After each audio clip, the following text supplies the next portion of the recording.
ये हड़प्पा सभ्यता सीरीज का 7वां पार्ट है। इसमें हम हड़प्पाई नगर योजना व स्थापत्य कला, इसके अलावा शिल्प कला, मूर्ति कला इत्यादि की बात करेंगे। सबसे पहले हड़प्पाई नगर योजना की बात करते हैं कि हड़प्पाई नगरों की विशेषताएं क्या थी। लेकिन उससे पहले कुछ सामान्य बातें जान लेते हैं।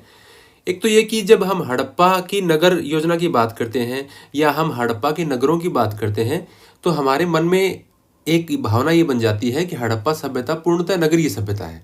क्वेश्चन भी ऐसा ही आता है जिसका उत्तर भी हमें लिखना पड़ता है कि इनमें से कौन सी नगरीय सभ्यता है, तो हमें हड़प्पा का चुनाव करना पड़ता है।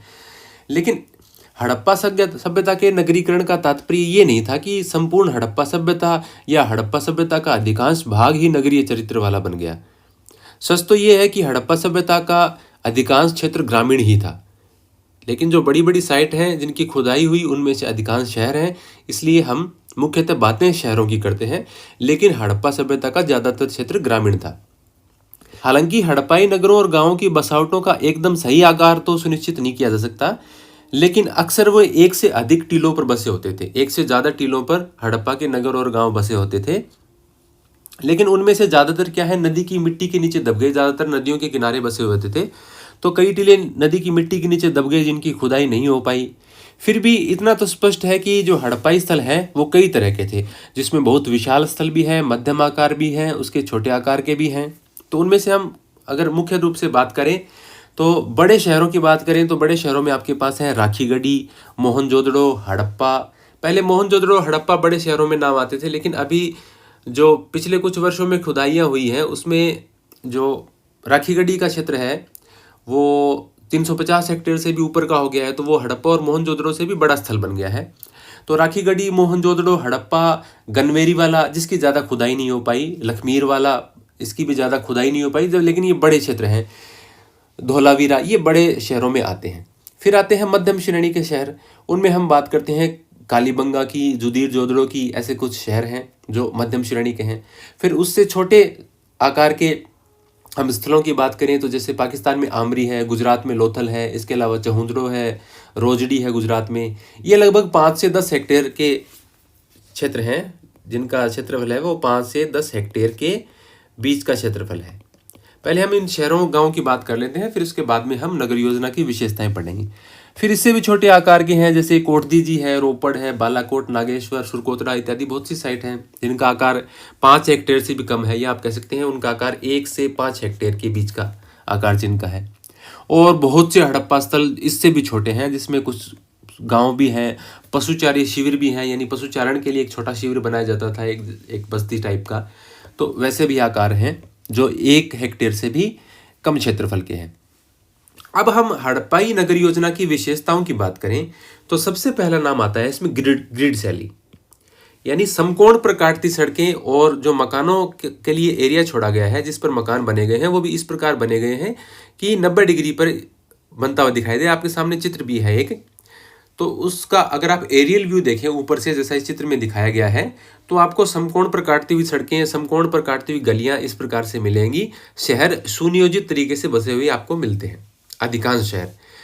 क्योंकि आजकल आप देखते हैं जैसे दिल्ली, मुंबई जैसे बड़े शहर भी देखेंगे तो उनमें आप कुछ पॉश इलाकों को छोड़ दें तो बाकी का शहर है वो भी व्यवस्थित तरीके से बसा हुआ नहीं मिलता। लेकिन ये हड़प्पा सभ्यता की विशेषता है कि इतने सुव्यवस्थित और नियोजित तरीके से शहरों को बसाया गया था। ऐसा लगता है निश्चित रूप से कि टाउन प्लानिंग की गई थी कि किस प्रकार से शहर का पहले नक्शा बना लिया जाए और उस नक्शे में सड़कें काट दी जाए और मकानों की जगह छोड़ दी जाए, जैसे आमतौर पर आजकल अच्छी कॉलोनियों के नक्शे बनाए जाते हैं। तो उस प्रकार के नक्शे से बनाकर और शहर को बसाया गया है। दूसरा इसका विशेषता है ऊंचाई पर बना गढ़। पश्चिमी क्षेत्र में, ज़्यादातर शहरों में पश्चिमी क्षेत्र में एक गढ़ बना हुआ है, जैसा कि आप चित्र में देख सकते हैं। पश्चिम क्षेत्र में गढ़ और पूर्वी क्षेत्र है वो थोड़ा नीचा बसा हुआ था और वो शहर का बाकी का भाग उसमें बस जनसंख्या बसी हुई थी, बसावट होती थी। हालांकि उसमें एक अपवाद है, जैसे धोलावीरा है वो 2 की बजाय 3 भागों में बटा हुआ है। बाकी के सारे जो हमें स्थल मिले हैं वो 2 भागों में बटे हैं, एक टीले वाला स्थल और दूसरा जो स्थल है वो निचला नगर कहलाता है, पूर्वी भाग में जो है। जबकि धोलावीरा 3 भागों में बटा है, एक तो दुर्ग वाला इलाका, दूसरा मध्यम नगर और फिर निचला नगर। तो ये एक इंपॉर्टेंट क्वेश्चन बन जाता है कि हड़प्पा सभ्यता का कौन सा स्थल, उसकी बसावट है वो 3 भागों में बटी हुई है। इसके अलावा तीसरी इसकी बात करें, पक्की ईंटों का प्रयोग। उस समय के दौरान, यानी आज से लगभग हम 5000 साल पहले की बात करें, तो उस दौरान पक्की ईंटों का इस्तेमाल करना, और वो भी इतने बड़े स्तर पर, अपने आप में एक खूबी है। और ईंटें भी ऐसी कि आप किसी भी ग्रामीण या नगरीय स्थल को लें तो सब में ईंटों के आकार में समानता दिखाई देती है। उनका अनुपात 4:2:1। आप इसको 1:2:4 भी लिख सकते हैं, लेकिन मैंने इसे 4:2:1 इसलिए लिखा है क्योंकि हम सामान्यतः लिखते हैं लंबाई गुणा चौड़ाई गुणा ऊंचाई। इस प्रकार से लिखते हैं। तो लंबाई, चौड़ाई और ऊंचाई का अनुपात है वो 4:2:1 था, यानी जितनी लंबाई उससे आधी चौड़ाई और उससे आधी ऊंचाई। तो इस प्रकार से ईंटों का अनुपात होता था। तो पक्की ईंटों का प्रयोग बड़े स्तर पर हुआ है। जल निकासी प्रणाली है एक, ये बहुत ही महत्वपूर्ण विशेषता है। आज जब हम देखते हैं 21वीं सदी में हम रह रहे हैं, और अधिकांश ग्रामीण क्षेत्रों में और कुछ शहरी क्षेत्रों में भी आप देखेंगे कि जल निकासी की समुचित व्यवस्था नहीं हो पाती। जबकि उस समय के दौरान, हम 4500-5000 साल पुरानी बात करें, तो इतनी समुचित तरीके से व्यवस्थित जल निकासी प्रणाली हमें मिलती है कि घरों से निकलने वाला पानी है वो गलियों में जो नालियाँ बनी है उसमें जाता है, फिर मुख्य सड़क के किनारे जो बड़ी नालियाँ हैं उनमें जाता है, और वो फिर नाले वो शहर से बाहर गंदा पानी ले जाते हैं। इसी प्रकार से बारिश का पानी अधिक मात्रा में हो तो उसको निकालने की भी व्यवस्था इस प्रकार से शहरों में की गई है। फिर इसके बाद में वाटर हार्वेस्टिंग सिस्टम, यानी बारिश के जल को स्टोर करने के लिए, और जलाशय और कुंड की व्यवस्था, कुओं की व्यवस्था। कुएं तो पानी के लिए हैं, वाटर हार्वेस्टिंग यानी बारिश के पानी को रोकने के लिए, ताकि पीने के लिए जल की व्यवस्था होती रहे, तो उसके लिए कुंडों का निर्माण किया गया है। घरों में भी कुंड मिले हैं, सार्वजनिक कुंड भी मिले हैं, और जलाशय भी मिले हैं। जैसे मुख्य रूप से धौलावीरा के जलाशयों की बात हम नगर योजना की विशेषताओं के बाद में, जब हड़प्पाई नगरों की बात करेंगे मुख्य रूप से, तो उसमें हम बात करेंगे जो जलाशय हैं धौलावीरा की, उसकी। तो ये है हड़प्पा योजना की, नगर योजना की मुख्य विशेषताएं। पहले ऐसा माना जाता था कि हड़प्पाई शहरों के मकान व सड़कें पूर्णतः ग्रिड शैली में बने हैं। जैसे हम बात करते हैं ना अभी ग्रिड शैली की, मैंने इसकी अभी तारीफ की है थोड़ी सी, अब इसकी हम कमियां देख लेते हैं। ग्रिड शैली में मकान बने हैं, लेकिन ऐसा नहीं है कि बिल्कुल 100% इसको मतलब फॉलो किया गया है। तो सड़कें पूर्व से पश्चिम व उत्तर से दक्षिण में बनी हुई थी, ग्रिड शैली में ज्यादातर हमने बात की, परंतु यह प्रणाली पूरी तरह से आदर्श नहीं थी। मोहनजोदड़ो जो इसका सबसे प्रमुख शहर माना जाता है, उसमें भी इतनी आदर्श नहीं थी। कुछ जगह हमें देखने को मिलता है कि एकदम समकोण पर काटती हुई हमें गलियां नहीं मिलती हैं, सड़कें नहीं मिलती हैं। सड़कें हमेशा ही सीधी 90 डिग्री पर नहीं काटती थी, ये ज़्यादातर देखा गया है कि हाँ, हालांकि अच्छी तरह से व्यवस्था थी, लेकिन आदर्श स्थिति नहीं थी कि कभी काटे ही नहीं, कि 90 डिग्री के अलावा कोई कोण बनता ही नहीं हो, टेढ़ी मेढ़ी नहीं हो। ऐसा भी था कि कुछ जगह पर हमें मिलती हैं। फिर भी हम कहेंगे कि एक निश्चित प्रकार की योजना पर आधारित हड़प्पाई नगरों का निर्माण हुआ था, इसमें तो कोई संदेह नहीं है। तो पहले सड़कों का निर्माण, फिर गलियों का निर्माण, वो जो मैं पहले बताया वो बात सारी सही है, लेकिन आदर्श स्थिति नहीं थी, ये हम जरूर कह सकते हैं। एक दूसरी बात यह है कि जो हड़प्पाई नगर हैं, कुछ बड़े आकार के हैं, कुछ छोटे आकार के हैं, लेकिन जो नगर योजना का जो स्तर है वो ऐसा नहीं है कि कोई बड़ा शहर है तो उसमें ज़्यादा अच्छा स्तर है और कोई छोटा शहर है उसमें कम अच्छा स्तर है। इसके अपवाद हमें देखने को मिलते हैं। जैसे लोथल बिल्कुल छोटा नगर है एक हड़प्पा सभ्यता का, लेकिन उसकी नगर योजना उससे कहीं बड़े स्थल कालीबंगा से ज़्यादा बेहतर है, ज़्यादा व्यवस्थित तरीके से बसा हुआ है लोथल कालीबंगा की तुलना में। तो ऐसा नहीं है कि सिर्फ आकार की तुलना हम कर दें और वो ज़्यादा व्यवस्थित होगा, ऐसा नहीं है। लोथल और सुरकोतड़ा में गढ़ और सामान्य आवासीय क्षेत्र अलग अलग नहीं बने हैं। जैसे मैंने पहले बताया ना कि पश्चिम में गढ़ बना हुआ है, फिर निचला नगर है, तो इसके भी अपवाद हमें देखने को मिलते हैं। जैसे लोथल और सुरकोतड़ा, इसमें गढ़ और आवासीय क्षेत्र ये अलग अलग नहीं बने हैं, एक ही साथ सारा सिस्टम बना हुआ है। इसके अलावा एक इनकी मुख्य विशेषता है कि गढ़ के चारों ओर चार दीवारी मिलती है, एक प्राचीर मिलती है, और बस्तियों के चारों ओर भी हमें दीवार देखने को मिलती है। एक रक्षा प्राचीर आप कह सकते हैं, चाहे वो दुश्मनों से रक्षा के लिए हो या बाढ़ के पानी को रोकने के लिए बनाई गई हो, लेकिन हमें रक्षा प्राचीर देखने को मिलती है। रक्षा प्राचीर इसके लिए बोल रहा हूं मैं कि ज्यादातर ये माना जाता है कि वो बाहरी आक्रमणों से सुरक्षा के लिए ही बनी होगी, लेकिन इसके भी अपवाद हैं। जैसे चहुंदरो में चारों तरफ दीवार नहीं बनी है। चहुंदरो एक ऐसा स्थल है, एक क्वेश्चन भी बन गया ये, कि वहां पर चारों तरफ कोई दीवार नहीं है। इसके अलावा चहुंदरो में गढ़ भी नहीं बना हुआ है। नगरों में एक और विशेषता हमें देखने को मिलती है, मैंने पहले भी एक वीडियो में बनाया था, कि जो भी नगर हैं उनमें घर के दरवाजे मुख्य सड़क पर नहीं खुलते, यानी जो मेन सड़क है उस पर मेन गेट नहीं है घरों का जो गेट है, मेन गेट है, वो साइड में गलियों में खुलता था। और उस घर का मेन गेट भी इस प्रकार का होता था कि आप गली से देखेंगे तो घर का जो आंगन है उसकी व्यवस्था कैसी होती थी, चारों ओर कमरे हैं, बीच में आंगन है। लेकिन आप बाहर से देखेंगे दरवाजे से तो आपको सामने आंगन नहीं दिखेगा। इसकी बजाय जो उसके सामने एक इस प्रकार की दीवार होती थी कमरे की कि आपको डायरेक्ट आंगन न दिखे, अंदर जाने पर ही आंगन दिखाई देता था। सिर्फ एक इसमें अपवाद है, सब चीज़ों में जो भी अपवाद होगा क्योंकि उसमें एक क्वेश्चन बनता है हर बार, तो इसका अपवाद है लोथल। लोथल एकमात्र ऐसा शहर अब तक मिला है जिसमें घरों के जो मुख्य दरवाजे हैं वो मुख्य सड़क पर भी खुलते हैं। ये एक उदाहरण हो गया लोथल का, इंपॉर्टेंट क्वेश्चन हो गया। मैं इसमें मेंस के लिए भी आपके दिमाग में बन जाए फैक्ट्स तो काम आएंगे आपके, जरूर मेंस में भी काम आते हैं और मुख्यतः प्रीलिम्स में भी काम आते हैं। लेकिन ज़्यादा बड़े स्तर पर हम बात इसलिए कर रहे हैं कि यदि कोई मेंस का कोई क्वेश्चन बने तो आपको ज़्यादा शब्दों में उत्तर देना हो तो वो भी आप दे पाए। फिर उसमें जो निर्माण में जो ईंटों का इस्तेमाल है वो एक महत्वपूर्ण विशेषता है, जैसे कि मैंने आपको बताया। हालांकि शहरों में पक्की ईंटों का इस्तेमाल होता था, लेकिन गांवों में क्या है, कच्ची ईंटों का ही उपयोग ज़्यादा होता था। पक्की ईंटों का इस्तेमाल गांवों में थोड़ा सा कम मिलता है, शहरों में मुख्यतः हमें पक्की ईंटों का प्रयोग मिलता है। और मकानों में जो ईंटों का आकार है वो 7 गुणा 14 गुणा 28, और मैंने जो पहले बताया लंबाई गुणा चौड़ाई गुणा ऊंचाई लिखे तो 28 गुणा 14 गुणा 7 सेंटीमीटर ये ईंटों का आकार रहता है सामान्यतः। लेकिन जो बस्ती के या गढ़ के चारों ओर दीवार मिलती है उसमें हमें थोड़ी बड़ी ईंटों का प्रयोग भी देखने को मिला है। सामान्यतः ईंटों का आकार ये है, लेकिन जो दीवार में ईंटें लगाई गई हैं बस्ती के चारों ओर की या गढ़ के चारों ओर की, उसमें हमें कुछ बड़ी ईंटों का भी प्रयोग देखने को मिलता है। मकान विभिन्न प्रकार के होते थे, किंतु सभी मकानों में हमें यह देखने को मिलता है कि उनमें आंगन होता था। और जैसा कि मैंने बताया मेन गेट से आंगन दिखाई नहीं देता था। दरवाजे मुख्य सड़क पर नहीं खुलते थे। दूसरी मंजिल भी बनती थी, इसके अवशेष मिलते हैं सीढ़ियों से, ऐसा लगता है।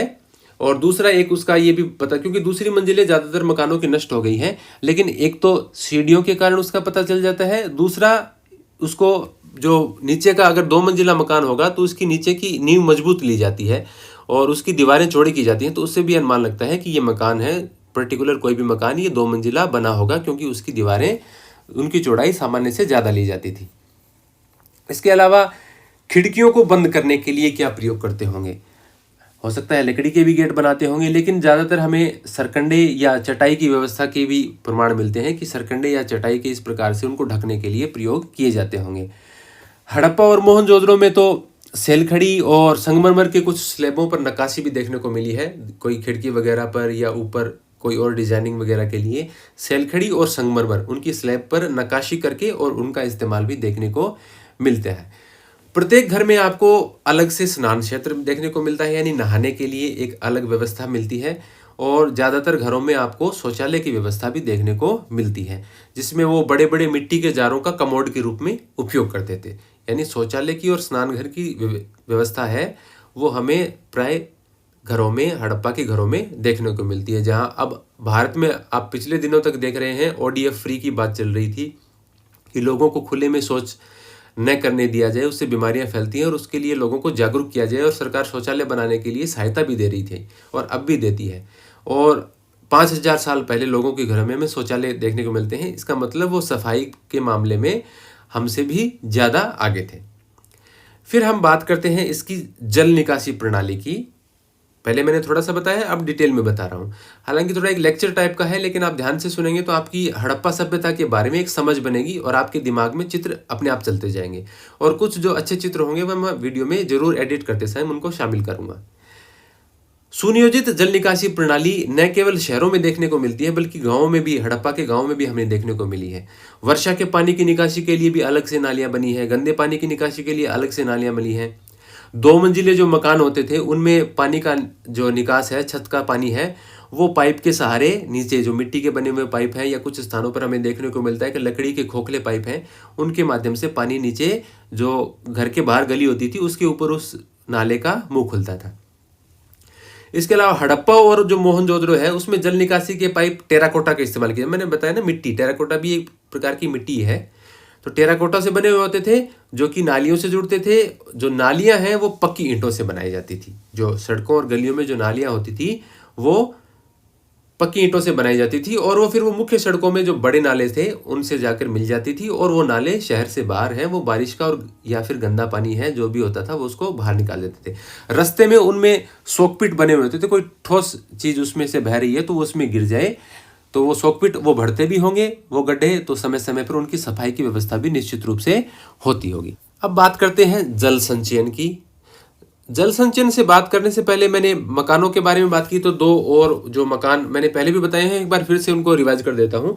जो बनावली नामक स्थान है हरियाणा में, बनावली हिसार जिले में है, हरियाणा के हिसार जिले में, वहां से दो मकान ऐसे मिले जिसमें एक तो था बहुकक्षीय मकान जिसमें वो बहुत सारे कमरे मिले हैं और उसमें हमें शौचालय की व्यवस्था को देखने को मिलती है, अलग से किचन भी मिलता है। वहां से हमें बहुत सारी मोहरें मिली हैं, बाट मिले हैं, मोहरे या मुहरे भी आप इससे लिख सकते हैं, मोहरे बाट मिली हैं, शौचालय रसोईघर मिला है। तो उसको देखने से मिलता है कि किसी, चूंकि मोहरे और बाट हैं और बड़ा मकान है, सारी व्यवस्थाएं हैं उसमें, तो उसको देखकर लगता है कि किसी धनाढ्य व्यापारी का घर है। एक दूसरा घर बनावली से मिला है जिसमें हमें मन के बनाने के सामान मिलते हैं, जैसे सोना मिलता है, लाजवर्द मिलता है, कार्नेलियन के मन के मिलते हैं और छोटे बाट भी मिले हैं उससे।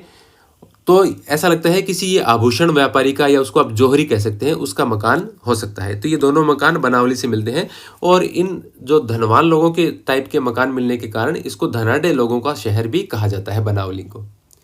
जल संचयन प्रणाली की अगर हम बात करें तो धोलावीरा की बात आएगी ही आएगी, लेकिन जैसे कुओं का इस्तेमाल है, कुंडों का इस्तेमाल है, वो बड़े स्तर पर हमें देखने को मिलता है। मोहनजोदड़ो से हमें बड़ी संख्या में कुएं मिलते हैं, बहुत सारे कुएं बनाए गए हैं मोहनजोदड़ो में।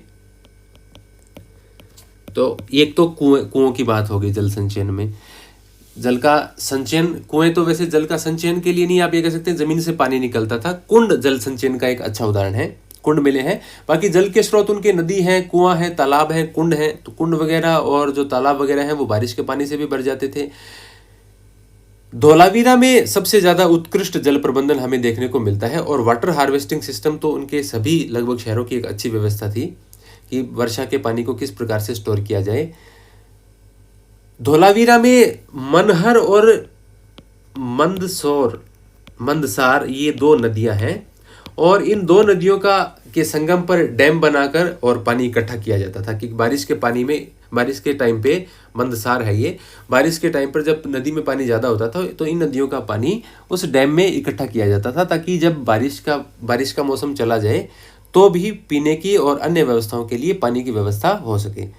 तो जल संग्रहण हेतु वहाँ से हमें 1 दर्जन से भी ज़्यादा, लगभग 16 के तो निश्चित रूप से हैं, 16 तो कई बुक में लिखा हुआ आता है, उससे ज़्यादा भी अब क्या पता खोज कर ली गई हो, लेकिन लगभग 16 तो आप मान के चलिए कि 16 इस प्रकार के जलाशय धोलावीरा से हमें मिलते हैं जो जल संचयन के काम में आते थे। जिसमें एक जो सबसे बड़ा है, जिसमें लगभग 31-32 सीढ़ियाँ हैं, 31-32 सीढ़ी वाला, वो काफ़ी बड़ा है जिसका चर्चा बार बार की जाती है। और वो जो मोहनजोदड़ो का महास्नानागार है, मोहनजोदड़ो में जो एक बड़ा स्नानागार जिसकी बात करते हैं हम, जिसकी धार्मिक व्यवस्था की जब बात करते हैं तो उसकी भी बात आती है कि हो सकता है किसी प्रकार के धार्मिक कर्मकांड के लिए ये महास्नानागार बना होगा, तो उससे भी लगभग 3 गुना बड़ा है ये।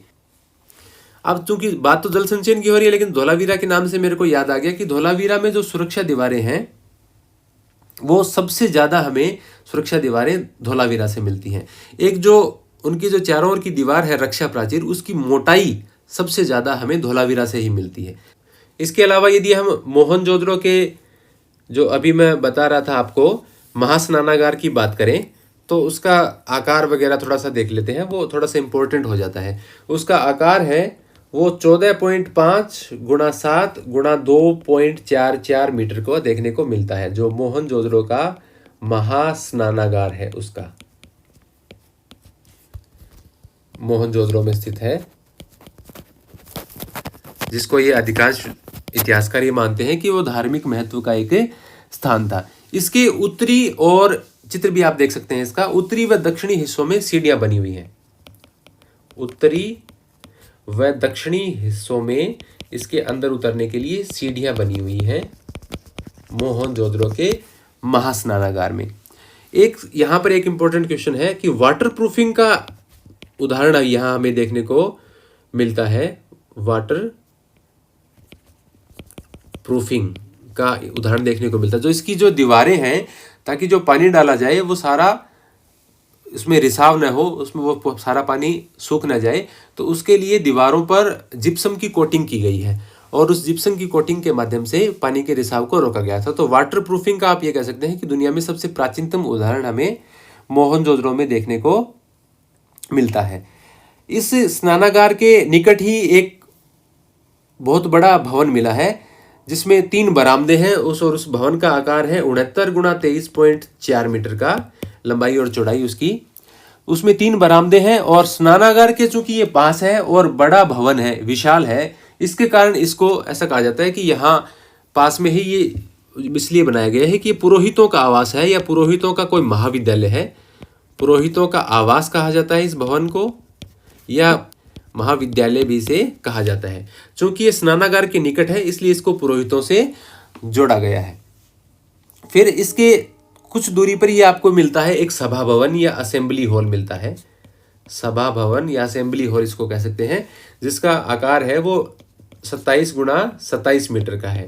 तो ये पास पास में आकृतियां हैं और बहुत ही जो स्थल है और बहुत ही इंपॉर्टेंट साइट है ये मोहनजोदड़ो के अंदर।